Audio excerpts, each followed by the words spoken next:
Dragon Ball is a franchise that I've enjoyed since I was a kid, and after recent events, I feel like talking about my favorite aspects of each part of Dragon Ball. I limited myself to 2 things per part of Dragon Ball, mostly so I'm not here for the next 5 hours trying to make this video. Starting with the original series, I want to talk about Goku reuniting with Grandpa Gohan. After Gohan pulls off Goku's tail and forfeits the match, it's revealed that Gohan is Gohan and it was Goku's grandfather. What follows is one of the most touching scenes in the entire series. Goku being so happy to see Grandpa Gohan, the man who raised him and was his first mentor, is one of the emotional peaks of Dragon Ball. Gohan's concession after pulling Goku's tail off was also hilarious to me, and Gohan pointing out that Goku wasn't training his tail was also something I really enjoyed, because it showed that they were training at one point, and that this was a frequent topic of discussion for them. It was also just nice seeing Gohan interact with people instead of just being somebody Goku talked about.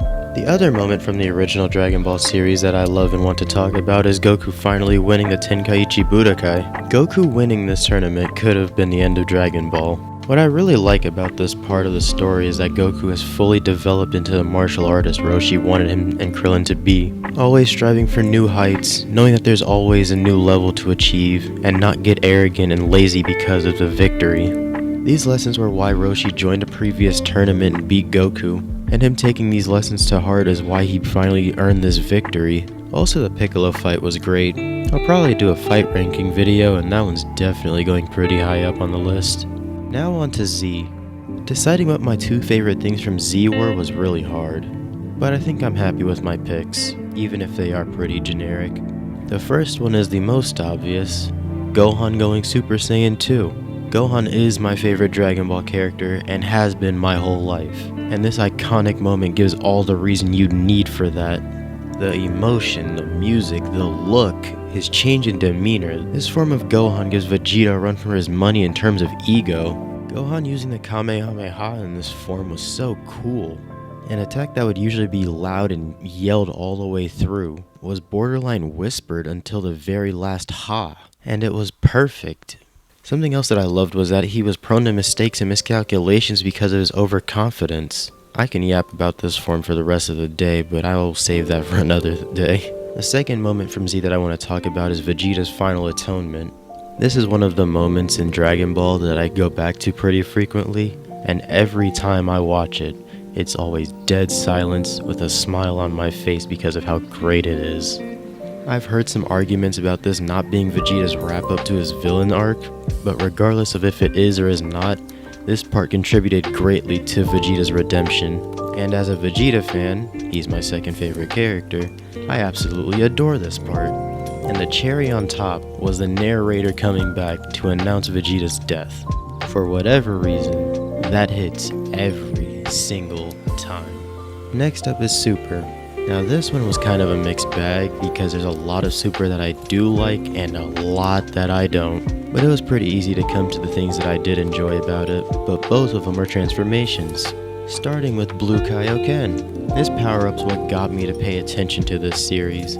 After 2 half-assed movie rehashes, one of which isn't even a good movie, this show needed to prove it could generate the same amount of hype that its predecessor could, and this power-up did it for me. What is my least favorite Super Saiyan form became the catalyst for an amazing moment and a legitimately cool form, but it's at its best in the Tournament of Power, where it got one of the coldest moments in Super with Goku and Vegeta powering up against Jiren. Goku going times 20 while Vegeta unlocks Blue Evolution was so cool. Also, I remember people saying that Blue Evolution would be some type of missing half of Ultra Instinct. Like Goku got the defensive half and Vegeta got the offensive half. I don't know why, but I just remembered that. But these two working together in their forms was just so fun to watch. No arguing or anything, just putting their hands on Jiren. The second thing about Super that I loved was Ultra Instinct. I'm so happy they finally got away from Super Saiyan forms. Blue was so bad, and another recolor would have just made me so much more mad. This transformation, or technique, or whatever you want to call it, seems like the perfect conclusion for Goku to reach as his final form. A life of striving to be the best fighter out there would naturally lead him to a form like this.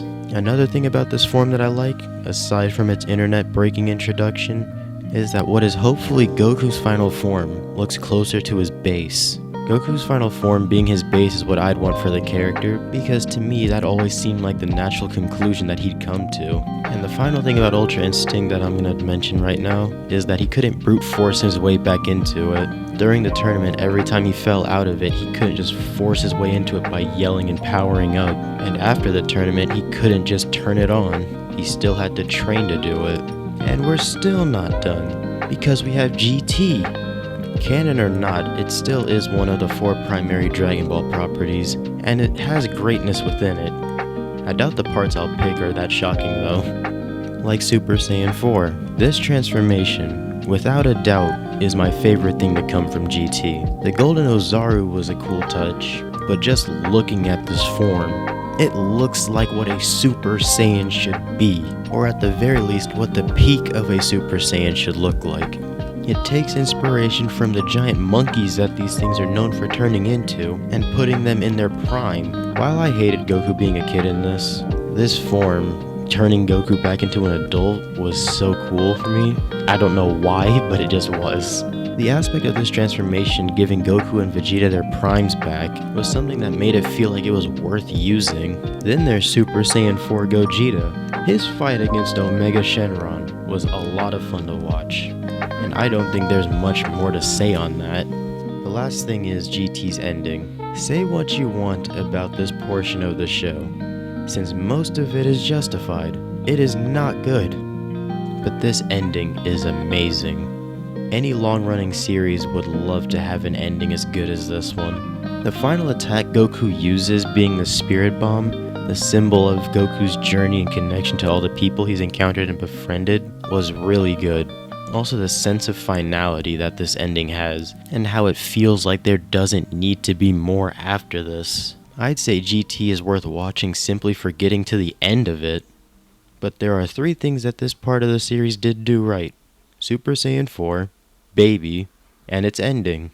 All that this series means to me and millions of others is insane. You've created something beyond belief, and something that has formed lifelong friendships. The influence that this show had in spreading anime across the world cannot be overstated. You contributed the most to popularizing anime in the West, and gave millions of people fun childhoods. Thank you for your fun stories, Akira Toriyama, and may your soul rest in peace.